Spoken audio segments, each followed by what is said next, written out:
வள்ளலாருடைய பெருவெளி இடத்துல திடீரென்று தமிழக அரசு ஒரு வள்ளலார் சர்வதேச மையம் என்று அறிவித்தார்கள். அந்த அறிவித்த நேரத்திலே நாங்கள் அதை வரவேற்றோம்.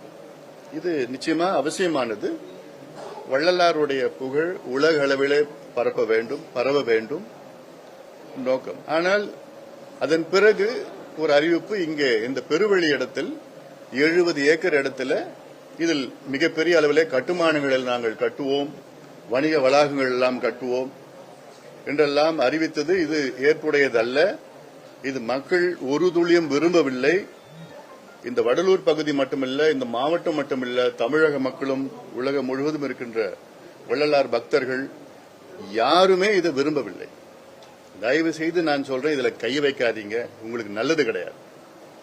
இங்க இருக்கிற அமைச்சர் அது தெரியாம, அவருக்கு புரியாம அவர் நடந்து கொள்கிறாரு. இது மக்களுடைய